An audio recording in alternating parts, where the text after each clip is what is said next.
ராஜபுரம் அப்படிங்கிற கிராமத்துல ரங்கநாதன் அப்படிங்கிற ஒரு விவசாயி இருந்தாரு. அவர்கிட்ட சொத்து பத்து அதிகமா இருந்தாலும் கூட கணக்கு விஷயம், வீட்டோட அதிகார விஷயம் இதுல ரொம்ப கடுமையா இருப்பாரு. அவனுடைய மனைவியான சுமதி ரொம்ப நல்லவ. ஆனா சில நாட்களா வீட்டுல அரிசி பருப்பு பணம் திருடு போறதுனால அவளுடைய புருஷனான ரங்கநாதன் தான் பொண்டாட்டியதான் திருடி அப்படின்னு சொல்லிக்கிட்டு இருந்தான். ஒரு நாள் ரங்கநாதன் தானிய மூட்டைகளை கணக்கு பண்ணிக்கிட்டு இருந்தான். அப்பா அவன்கிட்ட வேலை செய்யற கோட்டியும் பக்கத்துல தான் நின்னுக்கிட்டு இருந்தான். திடீர்னு ரங்கநாதனுடைய முகத்துல கோவம் தெளிவா தெரிஞ்சது. ரங்கநாதன் ரொம்ப கோவமா, என்னடா கோட்டிகா, நேத்து தானியத்தை கணக்கு போடும்போது 10 மூட்டை தானடா இருந்தது. ஆனா இன்னைக்கு காலையில நான் வந்து பார்க்கும்போது 8 மூட்டை தான் இருக்கு. அப்போ அந்த 2 மூட்டை என்ன ஆச்சு? யார் இங்கிருந்து திருடிட்டு போனா? கோட்டி பயந்து போய் கையெடுத்து கும்பிட்டு, ஐயா, அப்படியெல்லாம் சொல்லாதீங்க ஐயா. தயவு செஞ்சு என்ன மட்டும் சந்தேகப்பட்டுறாதீங்க. நான் நீங்க போடுற உப்புல வாழ்ந்துகிட்டு இருக்கிறவன். நேத்து நைட்டு கூட நான் இங்கதான் படுத்திருந்தேன். அப்படி ஒன்றும் நடக்கல. யாருமே குடோனுக்குள்ள வரல. அப்படின்னா என்னடா ஆயிருக்கும்? எலி வந்து சாப்பிட்டு போச்சா? இல்லல, 2 மூட்டை தானியம் அப்படின்னா சும்மாவா? அப்பதான் சுமதி ரங்கநாதனுக்கு காஃபி எடுத்துட்டு வந்து கொடுத்தா. அப்ப அவருடைய முகத்துல ஏதோ ஒரு பயம், ஏதோ ஒரு குழப்பம் இருந்துச்சு. ரங்கநாதன் அதை பார்த்தான். அவன் சுமதி கிட்ட, என்ன சுமதி, உனக்கு விஷயம் தெரியுதா இல்லையா? இப்ப எல்லாம் நம்ம குடோன்ல இருந்து தானியம் காணாம போகுது. அது மட்டுமா, கல்லா பெட்டில இருந்து காசு கூட காணாம போகுது. நீ இந்த வீட்டு மகாலட்சுமி, உனக்கு இந்த வீட்டுல பொறுப்பு இல்லையா? சுமதி பயந்துகிட்டே, என்னவோங்க, எனக்கு தெரியாதுங்க. இங்கேயே வேலை செய்யறவங்க யாராவது எடுத்திருப்பாங்களோ என்னவோ. நம்ம குடோன்ல வேலை செய்யற கோட்டிகா மேல எனக்கு நிறைய நம்பிக்கை இருக்கு. அவனை நான் பரீட்சை பண்ணி கூட பார்த்தேன். ஆனா நேத்து நைட்டு நீ பின்னாடி வாசப்படியா வெளியே போனியே, எதுக்காக போன? எனக்கு ஊமையில சந்தேகமா இருக்கு. சுமதி பதட்டமா, அதுவா, அது வந்து கெட்டு போன காய்கறிங்க, கெட்டு போயிருக்குன்னு அப்படி கொட்டுறதுக்காக போனேன். இது என்ன புது பழக்கம்? நம்ம வீட்டுல சாயங்காலம் 6 மணி ஆச்சுன்னா குப்பை எதுவுமே வெளியே போட மாட்டுமே. இன்னைக்கு இது என்னவோ புதுசா இருக்கு. நீ இந்த வீட்டோட மகாலட்சுமி. நான் கஷ்டப்படுற சம்பளம் எந்த காரணத்தை கொண்டு சும்மா வெளியே போக கூடாது. அப்படி போனா நான் உன்னை சும்மா விட மாட்டேன். சுமதி அமைதியா தலையை குனிஞ்சு அங்கிருந்து வீட்டுக்குள்ள போயிட்டா. ரங்கநாதனுக்கு சுமதி நடந்துக்கிறதுல அவன் மேல சந்தேகம் அதிகமாச்சு. இப்படியே சில நாட்களும் போச்சு. ஒரு நாள் ரங்கநாதன் வேணும்னே வீட்டு செலவுக்கான பணத்தை சுமதி கிட்ட கொடுத்து அத பீரோல வச்சிடு அப்படின்னு சொன்னான். ஆனா அந்த பணத்துல அவன் ஒரு அடையாளத்தை செஞ்சிருந்தான். அன்னைக்கு ராத்திரி ரங்கநாதன் தூங்குற மாதிரி நடிச்சுக்கிட்டு இருந்தான். அப்ப ரங்கநாதன் அவன் மனசுக்குள்ள, இன்னைக்கு திருடன் யாருன்னு தெரிஞ்சு போயிடும். சுமதி தான் திருட்டுத்தனம் செஞ்சுக்கிட்டு இருக்காளா? சுமதி எதுக்காக இந்த வேலையை செய்யணும்? அவளுக்கு தேவையானதெல்லாம் நான் வாங்கிட்டு வந்து கொடுக்கறேன். நல்ல வசதி வாய்ப்பு இருக்கு, சாப்பிடவும் எல்லாம் இருக்கு. அவங்க அம்மா வீட்டுக்கு ஏதாவது கொண்டு போய் கொடுக்கறாளா? இல்லையா? அவங்களும் வசதியா இருக்காங்களே. அன்னைக்கு நடுராத்திரி நேரம் சுமதி திடீர்னு எழுந்திருச்சான். பக்கத்துல தூங்கிக்கிட்டு இருக்கிற புருஷன் நல்ல தூக்கத்துல இருக்காருங்கன்னு நினைச்சுக்கிட்டு அதுக்கப்புறமா மெதுவா அவ பீரோ கிட்ட போனா. சத்தமே போடாம அந்த பணத்துல இருந்து கொஞ்சம் பணத்தை எடுத்துக்கிட்டான். அதுக்கப்புறமா அந்த பணத்தை ஒரு மூட்டையில கட்டிக்கிட்டு வீட்டை விட்டு வெளியில கிளம்புனா. இது எல்லாத்தையும் பாத்துக்கிட்ட ரங்கநாதனுக்கு சந்தேகம் அதிகமாச்சு. சி, என் பொண்டாட்டி சுமதி தான் திருடியா? இவ எதுக்காக இந்த மாதிரி பணத்தை திருடிட்டு போனோம்? ஆமா, இவ இந்த பணத்தை எடுத்துக்கிட்டு எங்க போறா? இவ பின்னாடியே போய் இவ எங்க போறான்னு கண்டுபிடிக்கணும். நாளைக்கு இவளை பஞ்சாயத்துல நிக்க வச்சு பதில கேட்கணும் அப்படின்னு சொல்லி பூனை மாதிரி எழுந்திருச்சு அவளை ஃபாலோ பண்ணிக்கிட்டு பின்னாடியே போனா. அப்போ ஊர் தெரு வழியா சுமதி போகாம வயல் வரப்பு வழியாதான் சுமதி நடந்துகிட்டு இருந்தா. கையில கனம் இருந்தாலும் மனசுல எந்த ஒரு பாரமும் இருக்கல. அவளை விட்டு கொஞ்ச தூரத்துல ரங்கநாதனும் மெதுவாதான் நடந்து போய்கிட்டு இருந்தான்.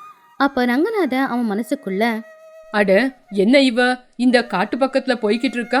இந்த காட்டுக்குள்ள யார பார்க்க போறா? எவனுக்கு காசு கொடுக்க போறா? சிச்சி, என் பொண்டாட்டி அந்த மாதிரி பொம்பளை இல்ல. 17 வருஷம் அவ கூட குடும்பம் நடத்திருக்கேன். அவ அந்த மாதிரி கிடையாது. சுமதி மெதுவா நடந்துகிட்டு ஊரோட எல்லையில இருக்கிற ஒரு சின்ன வீட்டுக்கு போனா. அந்த வீட்டுக்கு கதவு கூட இருக்கல. இந்த பழைய குடிசை வீட்டுல யாரு இருக்கா? எதுக்காக இவ இதுக்குள்ள போறா? சுமதி அந்த வீட்டுக்குள்ள போனா. ரங்கநாதன் அந்த வீட்டுக்கு இருக்கிற ஒரு சின்ன ஜன்னல் வழியா உள்ள என்ன நடக்குதுன்னு பாத்துக்கிட்டு இருந்தான். உள்ள இருக்கிற காட்சியை பார்த்து அவன் ரொம்பவும் ஆச்சரியப்பட்டான். ஏன்னா அந்த சின்ன வீட்டுக்குள்ள ஒரு பொண்ணு படுத்துக்கிட்டு இருந்தா. அந்த பொண்ணு வேற யாரும் இல்ல, ரங்கநாதனுடைய கூட பிறந்த தங்கச்சி பார்வதி.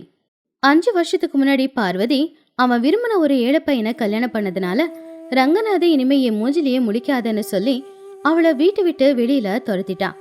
இப்போ அவதான் இந்த நிலைமையில இருந்தா. பார்வதி, எந்திரிமா, நான் அரிசி கொண்டு வந்திருக்கேன், உனக்கு பணம் கூட கொண்டு வந்திருக்கேன், படுத்துக்கிட்டு கஞ்சி வைக்கிறேன். பார்வதி ரொம்பவும் சோர்வா கண்ணு திறந்து பார்த்து, ஐயோ அண்ணி, நீங்களா? இந்த நடு நைட்ல எதுக்காகங்க அண்ணி நீங்க வர போனீங்க? நீங்க வந்த விஷயம் மட்டும் அண்ணனுக்கு தெரிஞ்சா அவ்வளவுதான், என்ன சாகடிச்சிருவான். நீங்க கிளம்புங்க அண்ணி, நான் பாத்துக்கிறேன். ஐயோ பைத்தியக்காரி, நீ எனக்கு யாரடி? நாத்துனா. நீ கஷ்டப்படும் போது நான் உன்னை பாத்துக்கிட்டு சும்மா இருக்கட்டா?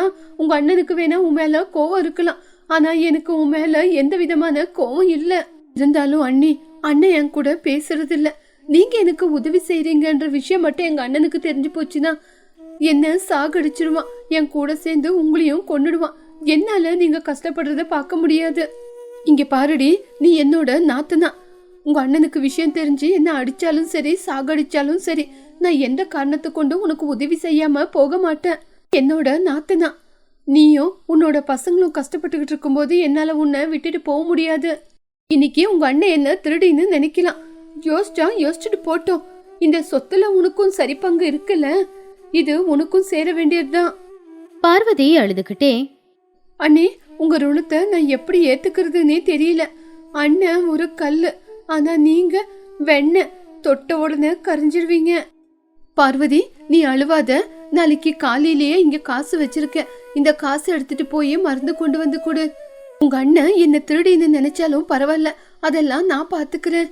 உங்க அண்ணன் என்ன சாகடிச்சாலும் பரவாயில்ல, எந்த பிரச்சனை வந்தாலும் நான் பாத்துக்கிறேன்.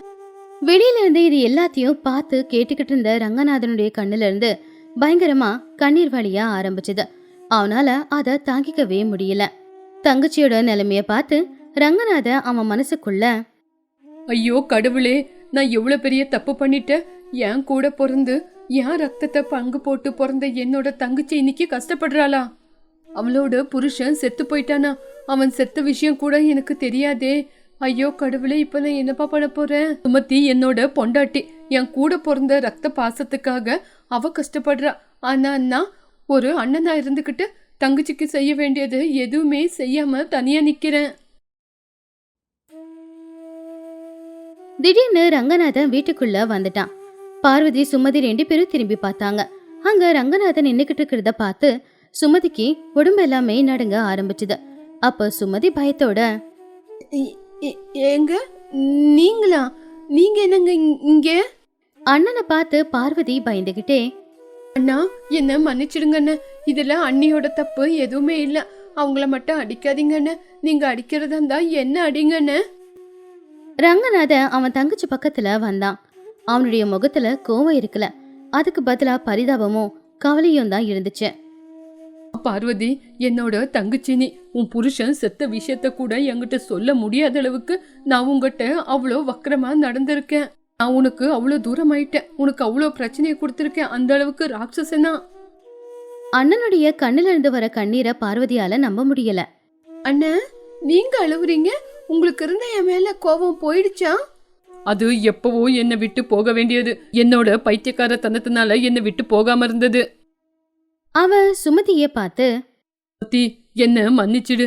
நீ வீட்டை விட்டு அந்த நேரத்துல பணம் தானியத்தெல்லாம் கொண்டு போய் கொடுக்கும்போது நீ ஏதோ வேண்டாத வேலை செய்யறேன்னு நினைச்ச.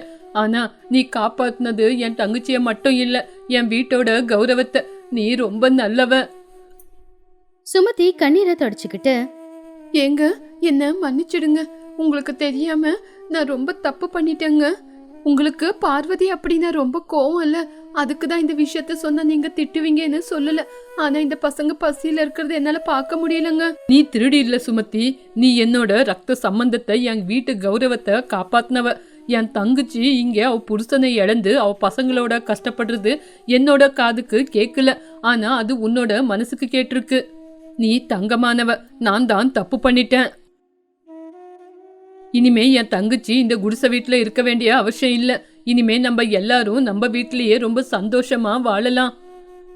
அண்ணே, உனக்கு என் மேல கோவம் இல்லையா? இல்லம்மா, இவ்வளோ நாளா நான் இழந்த பாசத்தை வட்டி சமேதமா நான் தீக்க போறேன்.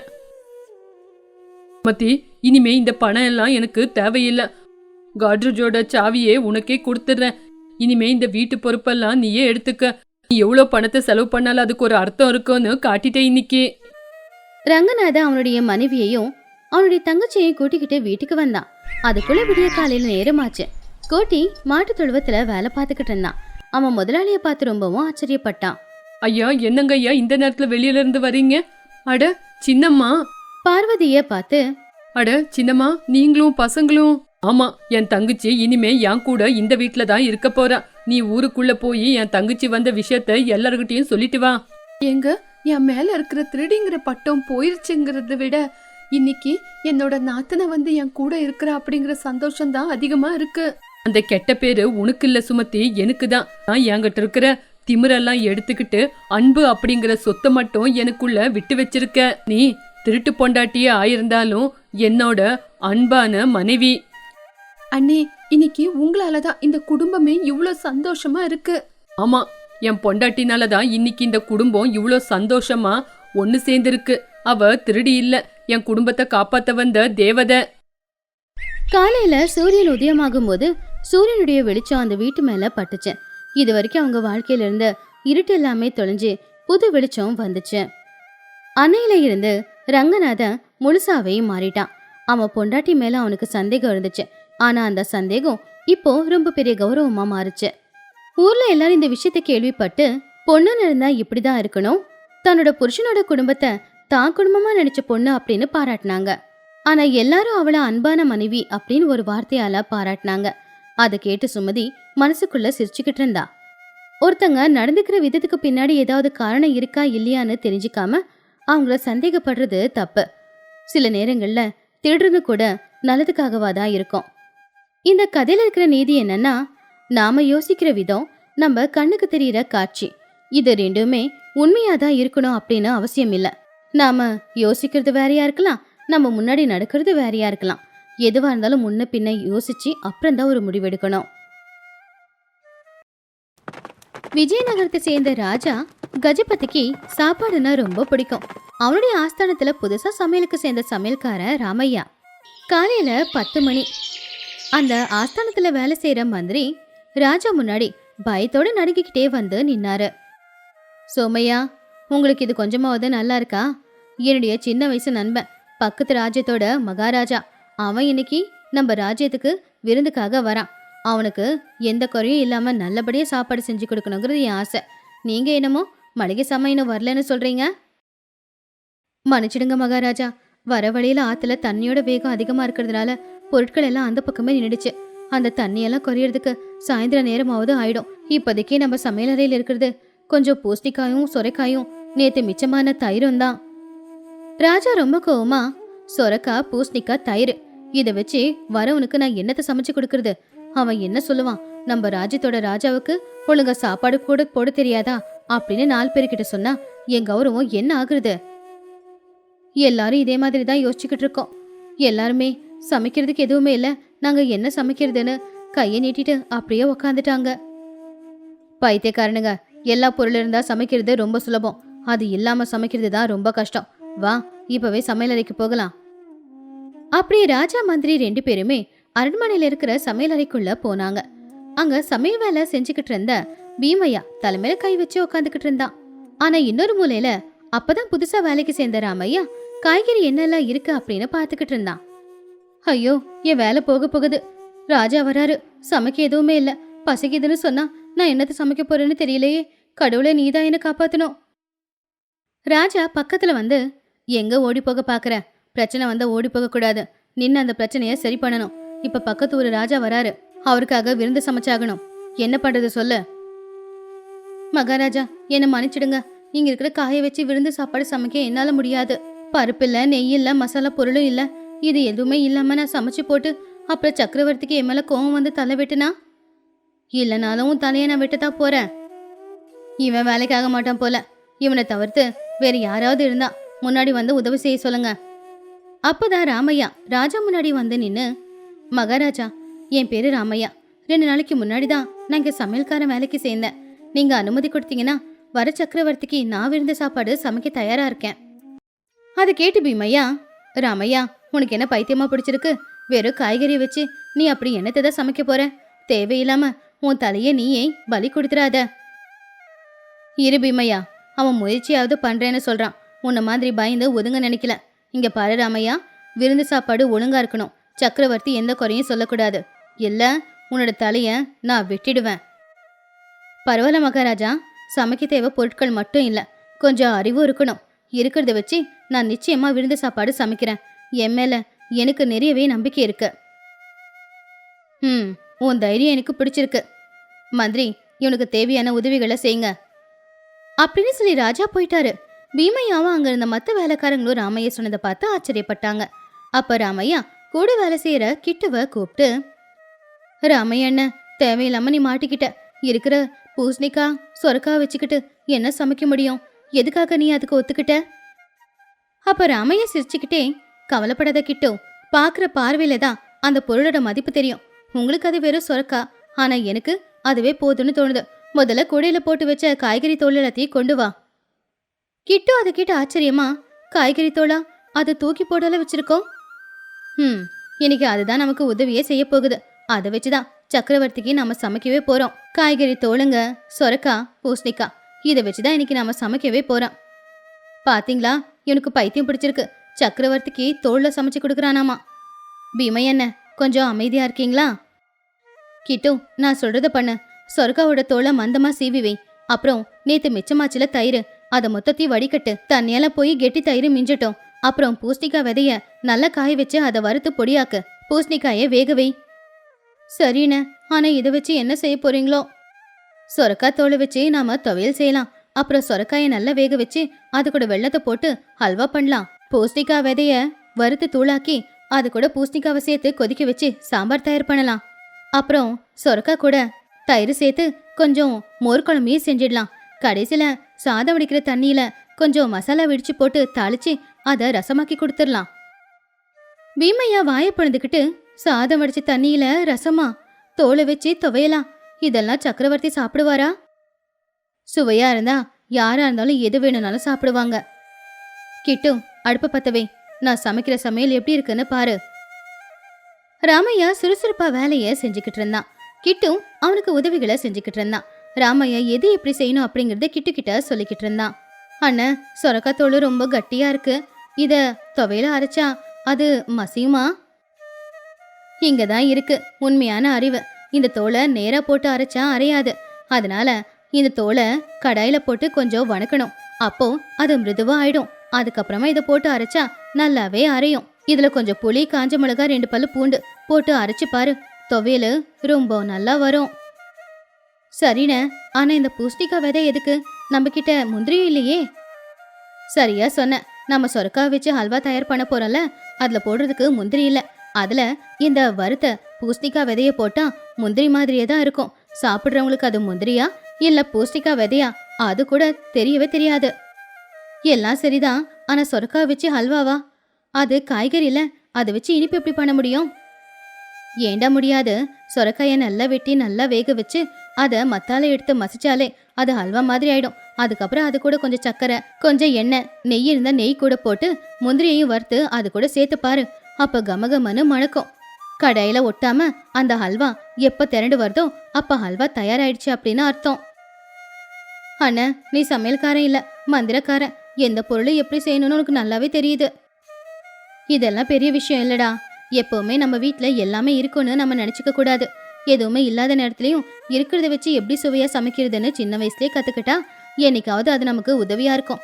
இதோ நான் சின்ன வயசுல கத்துக்கிட்டது எல்லாமே இப்ப ராஜா கிட்ட நல்ல பேர் வாங்குறதுக்கு எனக்கு உதவியா இருக்க போகுது இல்லையா? இதெல்லாம் பீமையா தூரத்துல இருந்து பார்த்து, வாசம் நல்லாதான் இருக்கு, ஆனா சுவை எப்படி இருக்குமோ? கிட்டோ, இது எல்லாமே தயாராயிடுச்சு. ஆனா இப்போ இதுக்கு சாதாரணமா பேர் வச்சு கூப்பிடக்கூடாது. சாம்பார சாம்பார்னு கூப்பிடாம மெட்ராஸ் சாம்பார்னு சொல்லு. துவையில சாதா துவையல்னு சொல்லாத, சந்திரகாந்தா துவையல்னு சொல்லு. அப்படி வித்தியாசமா பேர் வைக்கணும். சரியா மதியம் 1 மணிக்கு உள்ளூர் ராஜாவான கஜபதியும் வெளியூர் ராஜாவான விக்ரமசேனனும் வந்தாங்க. ராமையா கிட்டு 2 பேரும் சாப்பாடு கொண்டு வந்தாங்க. கஜபதி மட்டும் மனசுக்குள்ள பயந்துகிட்டு இருந்தான். இந்த ராமையா என்ன பண்ணான்னு தெரியல, கௌரவம் போயிடக்கூடாது. கஜபதி, எனக்கு காலையில சாப்பிட்டதே ஒரு மாதிரியா இருக்கு. ஏதாவது சுலபமா ஜீரணமாகிற மாதிரி சாப்பாடு இருந்தா அது ரொம்ப நல்லா இருக்கும். ராமையா பக்கத்துல வந்து, அப்படின்னா இது உங்களுக்கு தான் சக்கரவர்த்தி. இந்தாங்க உங்களுக்காக ரொம்பவும் சத்தான ரசம் கொண்டு வந்திருக்கேன். சக்கரவர்த்தி முதல்ல அந்த ரசத்தை குடிச்சு பார்த்தாரு. சுட சுட நல்ல காரசாரமா ஒரு முடக்கு குடிச்ச உடனேயே அவரு முகத்துல சந்தோஷம் தெரிஞ்சுது. ஆஹா, அருமை! இந்த ரசம் குடிக்க நல்லா இருக்கு, தொண்டைக்கு இதமா இருக்கு. இதுல என்னப்பா கலந்த? இவ்ளோ சுவையா இருக்கு. இது சமையலற ரகசியம் பிரபு, உங்களுடைய உடம்புக்கு நல்லதுக்கு தான் கொடுத்தோம். அதுக்கப்புறம் வாழை இலையில மெட்ராஸ் சாம்பார், சந்திரகாந்தா துவையல் இது எல்லாமே பரிமாறினாங்க. சக்கரவர்த்தி துவையல சாப்பிட்டு பார்த்துட்டு, இந்த துவையல பாராட்ட வாயே வரல. ஆமா, இது என்ன துவையல்? இதுல தேங்காயும் இல்ல, ஒன்னும் இல்ல. ஆனா துவையல் நல்லா இருக்கே, என்ன போட்டு செஞ்சீங்க? அப்போ ராஜா ராமையாவை பார்த்து, அத ராமையா தான் சொல்லணும். பிரபு, இது சந்திரகலா துவையல். ரொம்ப விலை அதிகமான காய்கறி எல்லாம் போட்டு நாங்க சேர்த்து செஞ்சிருக்கோம். ஓ, அப்படியா? சரி, இந்த சாம்பார்ல என்ன காய் போட்டிருக்க, என்ன மசாலா போட்டிருக்க? இதோட வாசமே ரொம்ப நல்லா இருக்கே. கஜபதி, உன் சமையல்காரன் சாதாரண சமையல்காரன் இல்ல, இந்த மாதிரி சுவை நான் பார்த்ததே இல்ல. கஜபதி அதை கேட்டு ஆச்சரியப்பட்டாரு. வெறும் 4 காய்கறியை வச்சு இவ்வளவு சுவையான விருந்து சாப்பாடு ஏற்பாடு பண்ண முடியுமா? ராமையா, இந்த ஹல்வா உண்மையிலே ரொம்ப நல்லா இருக்கு. இது சாதாரண ஹல்வா மாதிரி இல்ல, சொரக்காயால செஞ்சதுன்னு சொன்னா நம்பவே முடியல. நன்றி பிரபு, கண்ணு பாக்குறத கை செய்ய போகுது. இருக்கிறத வச்சு எப்படி சமைக்கணும்னு நான் நல்லா கத்துக்கிட்டேன். அதான் இந்த திறமை. இந்த திறமையால இன்னைக்கு நீங்க சந்தோஷப்பட்டீங்கன்னா எனக்கு அதுவே போதும். சாப்பாடு சாப்பிட்டாச்சு. சக்கரவர்த்தி கையை கழுவிக்கிட்டு வந்து ராமையாவை பக்கத்துல கூப்பிட்டு, ராமையா, விருந்து நல்லா இருந்துச்சு. ஆனா எனக்கு ஒரு சந்தேகம். இன்னைக்கு மழை அதிகமா இருந்து ஆத்துல தண்ணி அதிகமா இருந்ததுனால பொருள் எதுவும் ராஜ்யத்துக்கு வரலன்னு கேள்விப்பட்டேன். அப்புறம் எப்படி இதெல்லாம் செஞ்ச? பிரபு, உண்மையே சொல்லணும்னா இன்னைக்கு சமையல் அறையில இருந்தது வெறும் சொரக்காவும் பூசணிக்காவும் மட்டும்தான். விக்ரமசிம்மன் ரொம்ப ஆச்சரியமா, வெறும் சொரக்கா பூசணிக்காவா? அப்ப அந்த துவையல் எல்லாம்? துவையல் சொரக்கா தோல் போட்டு செஞ்ச பிரபு. அப்புறம் அந்த ரசம் சோறு வடிச்ச தண்ணி. அப்புறம் அந்த ஹல்வா அது சொரக்காவை போட்டு செஞ்சது. சாம்பார்ல போட்டு மசாலா பூசணிக்காய் விதைகளை வறுத்து அரைச்சு போட்டது. எதுவுமே இல்லைன்னு வருத்தப்படுறதை விட்டுட்டு இருக்கிறத வச்சு எப்படி சமைக்கணும்னு கத்துக்கிட்டு நான் சமைச்சு கொடுத்துருக்கேன் அப்படின்னு ராமையா சொல்லி முடிச்ச உடனேயே அந்த சபையில ஒரு அமைதி. யாருமே பேசவே இல்லை. பீமையா பயந்துகிட்டு இருந்தான். ராஜா இதை கேள்விப்பட்டுட்டாரே, கொன்னுடுவாரோ அப்படின்னு. ஆனா அங்க நடந்ததே வேறதான். சபாஷ் கஜபதி, நீ உண்மையிலே கொடுத்து வச்சவன். உன் ஆஸ்தான சமையல்காரன் சாதாரண ஆள் இல்ல, ரொம்ப புத்திசாலி. வீணா போற தோலை வச்சே துவையல் அரைச்சு கொடுத்துருக்கானா? இப்படிப்பட்ட சமையல்காரன் திறமசாலிதான். ராமையா, உண்மையிலே இந்த மாதிரி சாப்பாடை நான் சாப்பிட்டதே இல்லை. நான் ரொம்ப சந்தோஷமா இருக்கேன். அப்பாடா ராமையா, என் ராஜ்யத்தோட கௌரவத்தை காப்பாத்திட்ட. கஜபதி, இனிலிருந்து ராமையாவை தான் நீ உன் ஆஸ்தான சமையல்காரனா வச்சுக்கணும். இவெல்லாம் ஏதாவது இருந்தாதான் சமைப்பான். ஆனா ராமையா எதுவுமே இல்லைனாலும் சமைப்பான். அப்ப பீமையா அதை கேட்டு, என்ன மன்னிச்சிடு ராமையா, சின்ன பையன் என்ன பண்ணிடுவேன்னு பார்த்தேன். ஆனா நீ என்ன மிஞ்சினவன் தான். பெரியவங்க நீங்க அப்படி சொல்லக்கூடாது. நீங்க தான் எங்க எல்லாருக்குமே மேல. அன்னிலிருந்து ராமையாவோட புகழ் அந்த ராஜ்யம் முழுக்க பரவுச்சு. புத்திசாலியான சமையல்காரன் இருந்தா தண்ணி கூட அமிர்தமாகும் அப்படின்னு எல்லாரும் பேசிக்கிட்டாங்க. இந்த கதையில இருக்கிற நீதி என்னன்னா, எப்பவுமே எல்லாமே இருக்கும்போது சமைக்கிறது முக்கியம் இல்ல, இல்லாத நேரத்திலையும் சமைக்கணும். அதுதான் வாழ்க்கைக்கான தத்துவமும் கூட. எல்லாமே இருக்கும்போது சந்தோஷமா இருக்கிறது முக்கியம் இல்ல, எதுவுமே இல்லாதப்பவும் சந்தோஷமா இருக்க முயற்சி பண்ணணும். அது ரொம்ப முக்கியம்.